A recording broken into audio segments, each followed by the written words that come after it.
I want to thank Leader Goodin because they finished up yesterday, I guess, or We did. yesterday evening, and he stayed over to be here to advise us as to what's going on in the Indiana House. But we're here at the halfway point.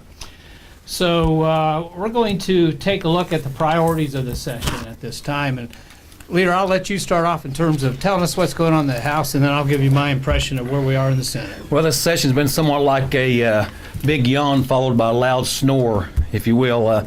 It almost seems like in the House of Representatives, this first half is the legislature's been stuck in a Gilligan's Island episode. We've got all the tools we need. We've got the technology and the materials we need to move our state forward, to make life better for Hoosiers.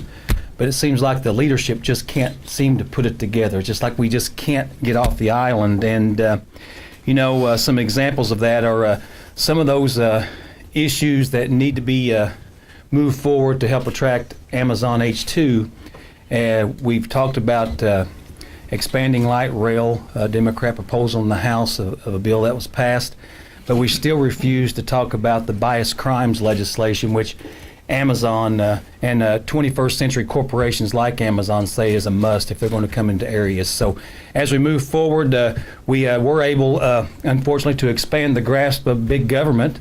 The legislature passed the House passed House Bill 1315 that really was a smack in the face of democracy by denying the local officials the ability to perform their constitutional duties by taking away the powers and the abilities of elected officials there, the school boards in those communities. So as we move forward, we're going to make sure that we be vigilant. We're going to try to continue to move our state forward, and we're going to do everything and make sure we have the efforts to be able to do that. In a bipartisan first half of the legislative session in 2018, out of 138 bills, I think, that were passed, 8 of those had Democrat lead authors. So we'll let you folks do the math on how bipartisan that is. So, Senator, I'll hand it over to you. Yeah, thank you, Leader. I'm going to sort of talk about a couple of specific things that, actually didn't happen in this first session. And, the thing about a short session is, the best thing, of course, it's short, but that means that the priorities of the session rise to the top very, very quickly. And, I'd hate to think that Sunday alcohol sales is more of a priority in the Indiana General Assembly than things like passing a hate crime. But the fact of the matter is, if you'll allow me to use a sports metaphor, the Sunday alcohol sales scored in the first half, and hate crimes got put on the bench. So apparently the supermajority in the Indiana Senate can't figure out what 45 other states have been able to do, and that's how to pass hate crimes in the state of Indiana, and that's just a shame. I hate to think that the priorities of the Indiana Senate is that we can pass, again, Sunday alcohol sales, that we can't figure out redistricting reform in the state of Indiana. And there were bills authored by both Democrats and Republicans for a commission, a citizens commission, to draw the lines instead of the politicians drawing the lines. And yet again, the supermajority in the Indiana Senate can't figure out how to do true redistricting reform. Now, one thing I won't say that the priority of the Indiana Senate is that Sunday alcohol sales takes more priority than protecting our children. But nonetheless, Sunday sales scores, and when it comes to the protection of the children, it's the Indiana General Assembly that's sitting on the bench at this point in time. Apparently, we were just going to say, we'll wait and see what the governor in this study does, and we're not going to require answers before we leave the Indiana General Assembly come mid-March. And I think that is an abdication of our responsibility to the people and certainly to the children of the state of Indiana. I think that's just a shame. So we've got a second half to go, and all of these things that I've talked about could still yet occur.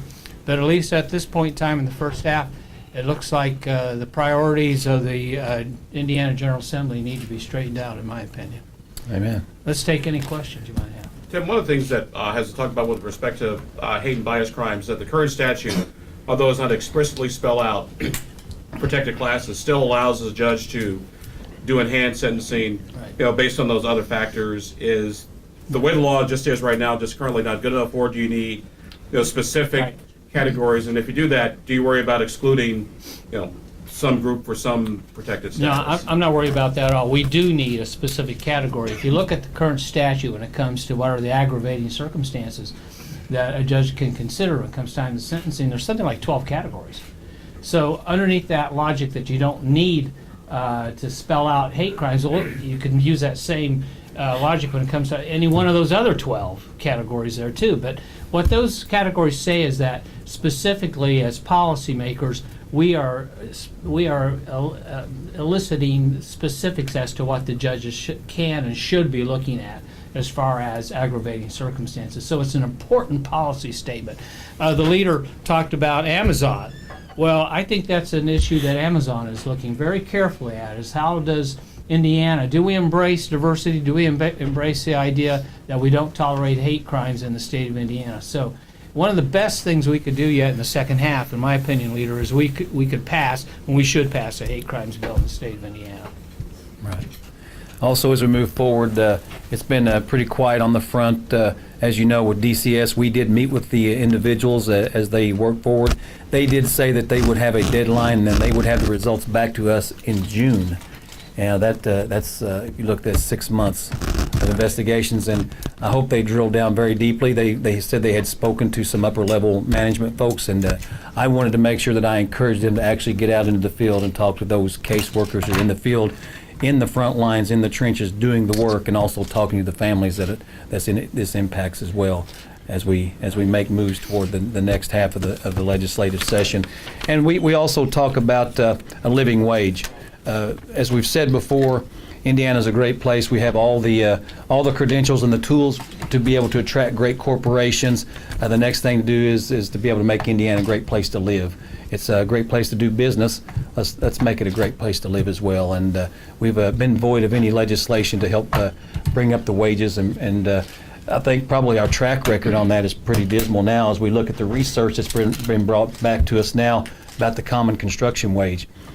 We were told when that bill passed it was going to increase wages, it was going to cut waste, it was going to lower taxes, and it's done just the opposite of all of that. So we're going to look to try to push maybe common construction wage or a form of that back to try to help lift the wages of Indiana workers once again.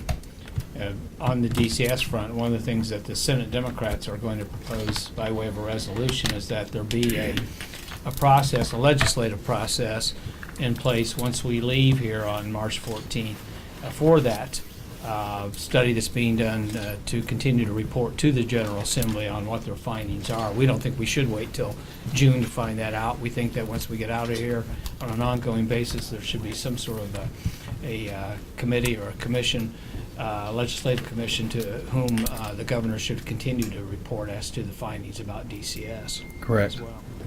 Something that was on the top of a lot of priority lists going into the session was obviously workforce development, and that those bills, 1002 and 50, have kind of flown under the radar Right. a lot in the first half of session. Do you think that what the Republicans have come up with so far is moving the ball down the field enough? I think it's a work in progress, and I am somewhat surprised that we've gotten such a late start on the issue of workforce development, because it's a key. It's a key to businesses like Amazon and providing the talent. So it's definitely something that we're going to continue to work on in a bipartisan fashion. Yesterday we had a number of amendments to 50 that were accepted, and we do appreciate that. It looks like we're headed towards at least a considerable comprehensive review of how we do workforce development, and I do welcome that, but there's a lot of details yet to go in this second half. There are a lot of details, Brandon, and one of the things that does concern me is we talk about a lot of different issues, and 132, 138 bills, whatever that number was, that passed, and the workforce development issue, the issue that all businesses and corporations are bringing to the table, saying we can't find skilled workers, we can't find employees to put into these jobs, was handled on the very last day. Yeah. of session. So it is a work in progress. And as we move forward too, the argument or the conversation or the discussion has to focus even more about just who handles the money of training, the training dollars. And I think right now the leadership seems to be focused on who handles those training dollars. Now, the picture's much bigger than that about who disperses the dollars and where they go. We've got to start talking about the skills that we actually need. We've got to start talking about how do we implement those skills. And a lot of that should supersede about who hands the dollars out. To that end, one thing the House is proposing is to take every penny that's collected in the corporate income tax and to devote it all to worker training. Are you comfortable with essentially taking one revenue stream and devoting it to only one thing? I don't know. That's an idea that I think we certainly could look at. I do think that the businesses and the corporations should have some skin in the game. And you know exactly how you do that, either by dedicating completely the corporate income tax to the idea of workforce development, or otherwise encouraging businesses to step up to the plate too as far as training of workers. It's something that's worth looking at. And so as the bill does progress, I think all these ideas get put on the table. What I hope we don't do is just simply sort of move the furniture around on the deck, as I say, because we've been trying a lot of different things over the years, and we obviously haven't been able to come up with a system that works. I do like the idea of getting some more centralization in how we handle workforce development. The other thing that I think we need to have, a component that we have that I'm not sure it's in the legislation right now, is we really need to be focusing in on how does workforce development get carried out on a local basis as well? How do we make sure that cities, towns, counties are involved, because they know best what is exactly needed in their communities as far as workforce goes. So we got a lot of work yet to be done on that front.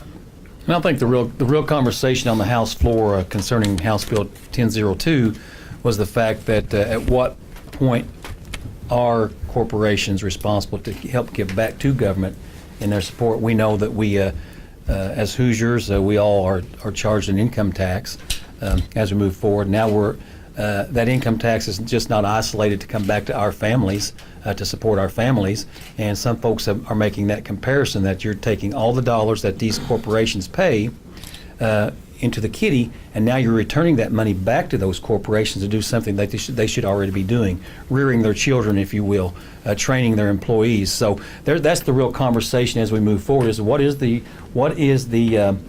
responsibility, corporate responsibility, corporate citizenship? Where does that fall in, and where do those dollars go, and what impact does those dollars have on that corporate citizenship as we move forward as well? So that needs to be a discussion that needs to be had in the Senate as we try to bring up in the House. Right. And you mentioned that Republicans seem to be obsessed with who handles the money. Right. And what's your opinion on who should handle the money, I guess? Well, I think right now, I think we need to have the discussion on who should handle the money. I think there probably should need to be a discussion about the education side of that. As you know, last year there was a bill tried to push through the legislature that said they were going to take all the CTE dollars away from the Department of Education, put that over in the workforce development. Now they're talking about rekindling dollars in other areas, or recouping dollars in other areas and putting that with workforce development. What we need to do is we need to sit down with the stakeholders for training, whether that's on the educational side, whether that's on the side with corporations, and say, okay, what training do we need? Who best can initiate that training, and then what spigot should those dollars come from? So that's a conversation that needs to be had, and all the folks need to be at the table. Excuse me. Leader Goodin, you mentioned House Bill 1315. Why do you think the Gary School Board, which effectively drove that district into the ground, racked up $100 million in debt, should still be in charge of running that district? Well, I think the whole composite, if it's a word of semantics, still be in charge. I think the legislature passed the bill, and the group that is there now is actually in charge. But that school board should have some say, because if we look at the makeup of that school board, the folks on that school board now are not those folks that push the corporation into the brink of the ending the corporation. They didn't push. There's ones there now didn't push them to the brink of bankruptcy. So what we've got to do is we have to respect democracy, and we have to let those folks at least have a say in what goes on in their school corporation, because those school boards are elected locally. the citizenry of Gary, the folks who live in the Gary School Corporation elected those folks to represent them, and they still have confidence in those folks to at least have say in what goes on. There shouldn't be a totalitarian government come in and take over the school corporation. There still should be say at the local level. Let me say this about 1315 because it affects the Muncie school system, which is in my district. And what I object to up to this point in time has been the process. Leader Goodin has a valid point here about this is about community control. It's about involvement of the community leaders as well. And that was a bill that was written over there in the House without consultation of either the representatives or the senators who actually represent the Muncie community school system. Now, I feel confident, now that the bill's over here in the Senate, that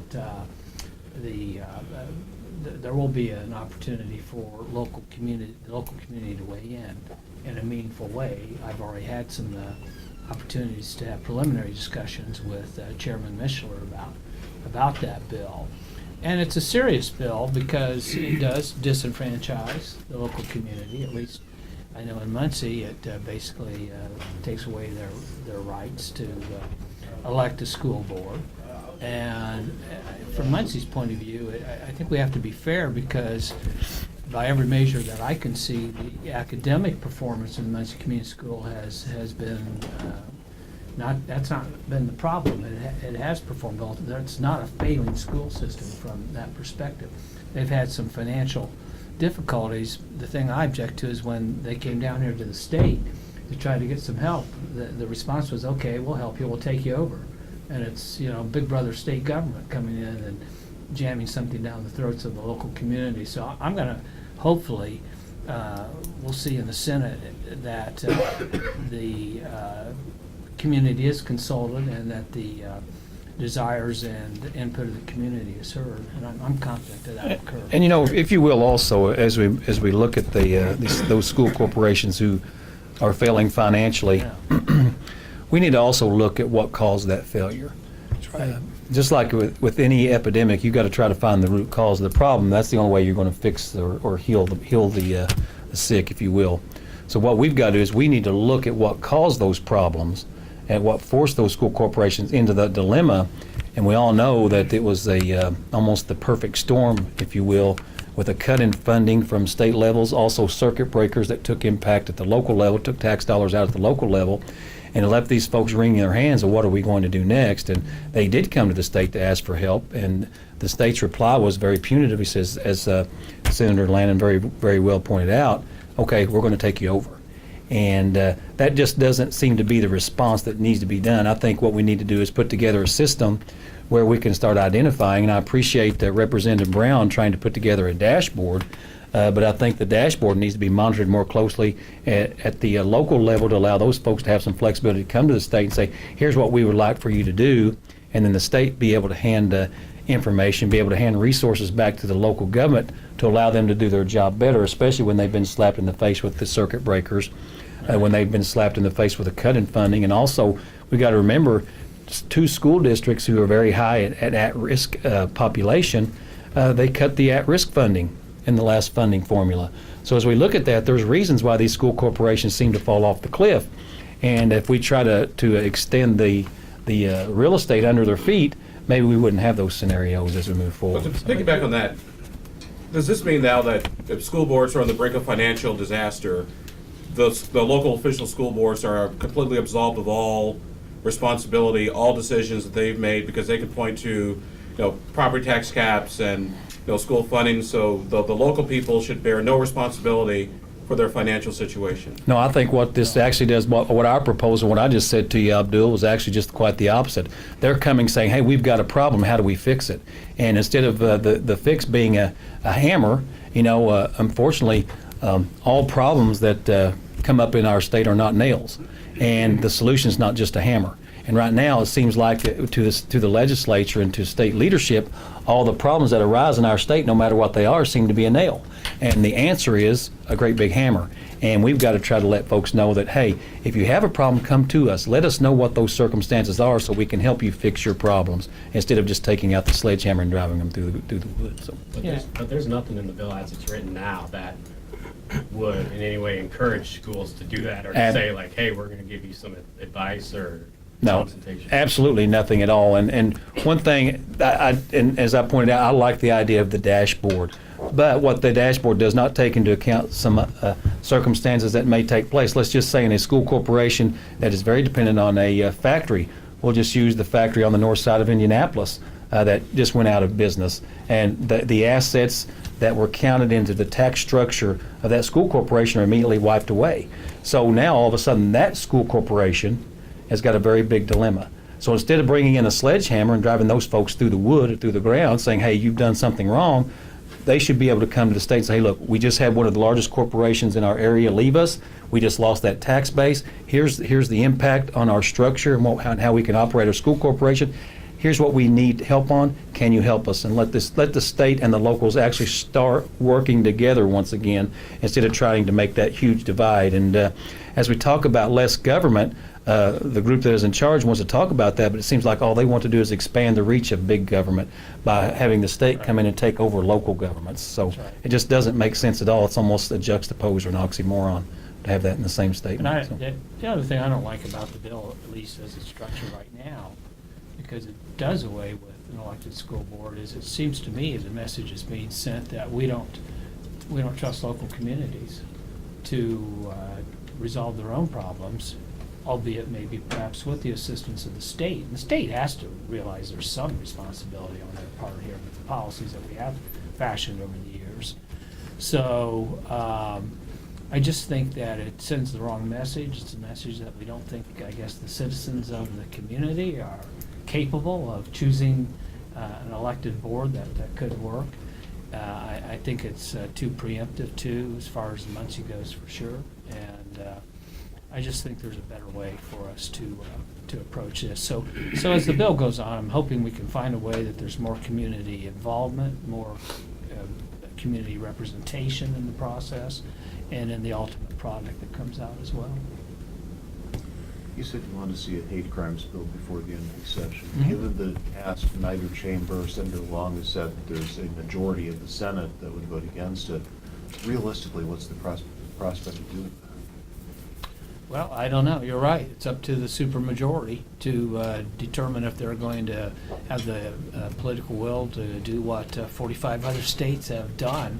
So it's not up to me to tell them how to convince their membership that this is the right thing to do for the state of Indiana, but clearly it is.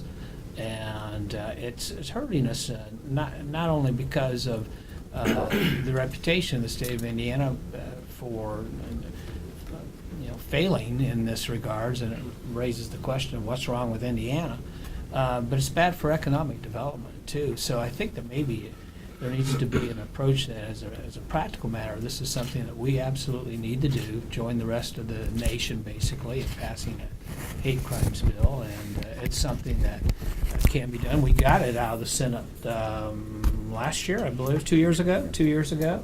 So there are, I take issue with the idea that there aren't the votes there. There were 2 years ago. What's happened? If anything, there should be more momentum now for us to pass a hate crimes bill. You may have already addressed this, but your thoughts on the progress for both of you on a few things: CBD oil, Sunday sales. To start. You can buy, apparently you're going to be able to buy CBD oil on Sunday. So Yeah, they resolved that issue. So, yeah, as we talk about, yeah, and a Budweiser too. Yeah. Sunday afternoon. Let's get this right. It's Sunday afternoon sale. yeah. So, So as we talk about CBD oil, once again, it's a medical issue. Most of the problems that arise, and that is not a panacea, but obviously does help some folks in some of their ills that they have. We've talked about that. We passed that last year. They rushed through a CBD oil bill last year because of whatever reason, the bad press that the state was getting, to continue to turn a blind eye to that. I think we'll fix that. I think it's going to move forward, and I think we finally realize that, hey, this is not marijuana. These folks aren't taking the CBD oil out back and smoking it and getting high.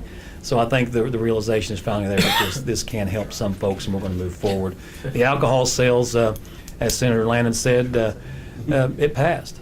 It was the Senate Bill 1. top priority. That's right. I'll let That's right. Senator Lanane talk about Senate bills, and I think he very eloquently pointed out that that was an issue that most Hoosiers wanted. Yeah. But was that really the most important thing that should take precedence over DCS? Should that take place over gerrymandering? Should that take place over trying to make Indiana a better place to live with the increasing salaries? So as we move forward, I think those issues have been resolved or will be by the end of Those the are, session. consumer-driven matters.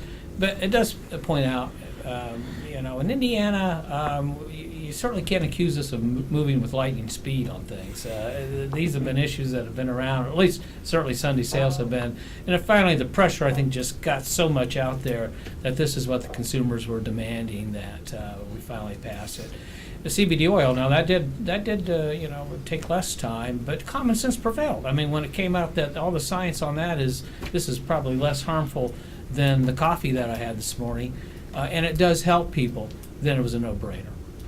On that issue of Sunday sales and CBD oil, you talk about sort of, not that they aren't important, but as far as legislative priorities go, isn't the legislature doing what legislature should do, which is there was a yelling and screaming about Sunday sales from the public, and just the massive uprising of CBD oil, people not want to be considered criminals for their dad who's a veteran or somebody in extreme pain. The fact that things move faster was simply because the public demanded it, and they just haven't been as demanding on redistricting, on DCS, on the wage issue. Well, again, that's a consumer-driven issue, and you're right. Those are products, availability of products, I think, simply reached a critical mass.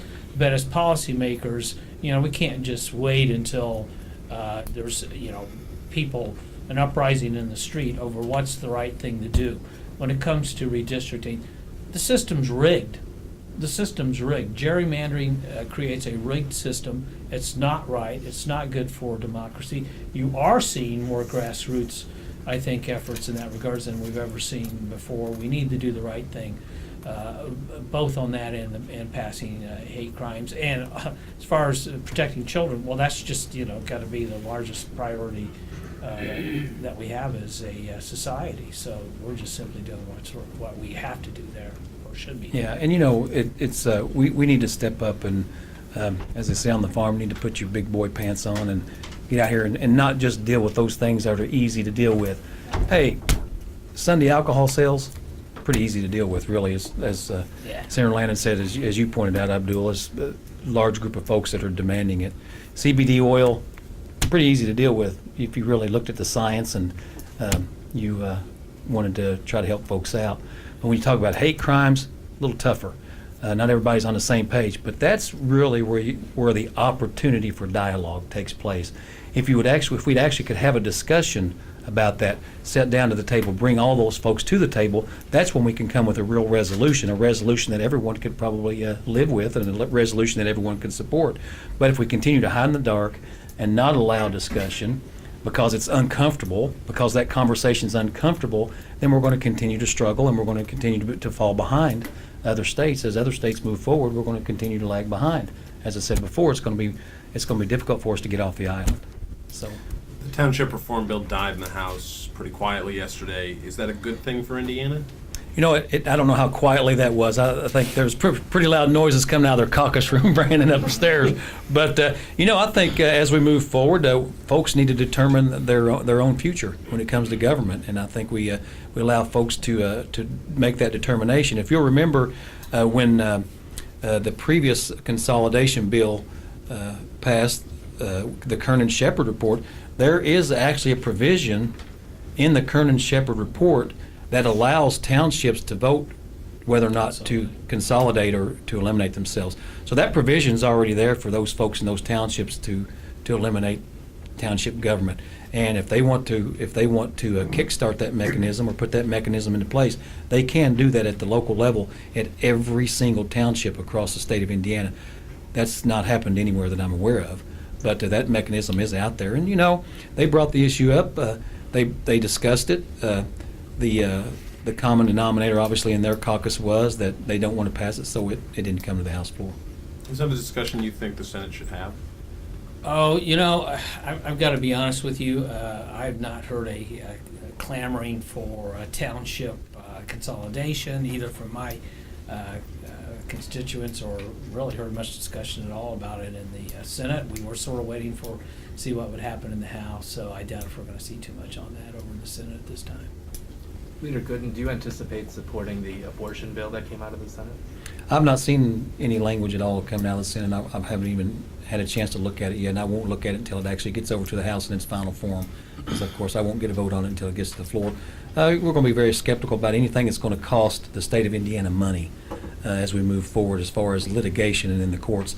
I think the money of the state of Indiana is better spent in trying to help children in the DCS service than spending millions and millions of dollars to help fund lawyers and put lawyers in court cases that are already fighting a battle that's been determined and was decided by the Supreme Court. So I do as we find- move forward, yeah. I think it's a big waste of money if we Yeah, try to that's a have good- those discussions. That's a good point from Leader Gooden there, because LSA's gotten to the point now that when we pass these type of bills, they feel it's their responsibility to actually list in there what the likely court costs will be to the state based upon our history in this matter. And we're talking, I think, in the fiscal note on this bill was somewhere close to $300,000 that was paid to the ACLU, so this is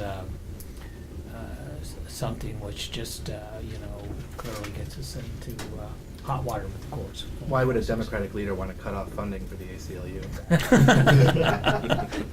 I don't want to pay them any dime that we don't have to, but when we pass bills like this, invariably it is a way to fund the ACLU, you're right. So, by the way, real quick, back to your Gilligan reference.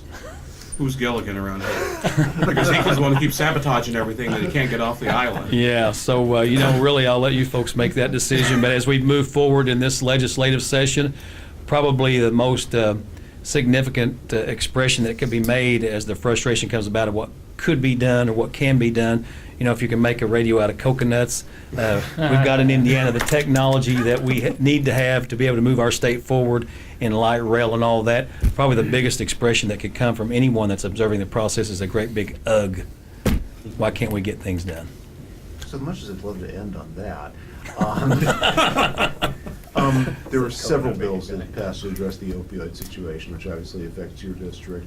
How well are we doing those? Is that combination the right combo, or is there something missing from what's been put forward? I think we're still letting the experts try to sort out what has passed the legislature. I think probably the most important part is they're finally recognizing that this is an issue that the state of Indiana has to deal with. And as we talk about workforce development, that issue was brought up earlier. You can't talk about workforce development without also talking about the opioid crisis. So all that needs to come together, and it has to be a global picture as we look at the process to try to fix what's going on in Indiana. And a big part of that obviously has to be mental health, and they are at least recognizing now, Eric, that mental health has to be a part of the equation. They haven't really balanced out how much of that yet, but I hope that they continue to let experts weigh in on what needs to be done and help pass that through.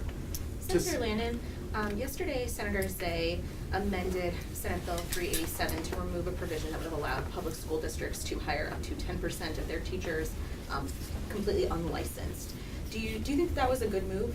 I don't know, we're still looking at that. I had a question as to what was the impact of that. Did that mean that if you remove that threshold, that 100% of the teachers could be without license? That'd be a terrible move. But I was assured on the floor by Senator Cruz, Chairman of Education, it did not mean that. So we're going to continue to take a look at that. I'm not absolutely sure. The point is, we need to have, teaching is not as easy as some people think it is. Take that from somebody who tried to teach one time and found out I better do something besides teaching. It's a heck of a lot harder than it looks, as I know the leader understands. And so we need to be careful about who we allow to actually become a teacher. Yeah, and there's training is necessary. And that's true, Senator. You said it very well. And folks need to remember something. You license individuals because it's a profession. And if you're going to have a licensure, you need to have professionals holding those licenses. And if you're allowing folks to perform work or duties that require a license, but you're not requiring them to have a license, what does that really say about your structure and what your priorities are in the state of Indiana? We have to be very, very careful when we start opening up the boundaries of who can teach and who can't, because it truly is a tough job. Some folks 50 years ago used to say being a mother was easy, right? Now everybody's found that that's quite the opposite.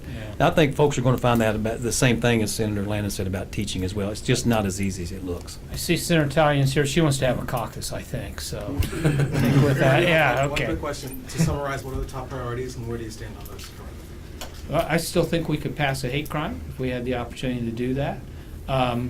Redistricting reform, again, there's no reason why we still couldn't pass that yet this session.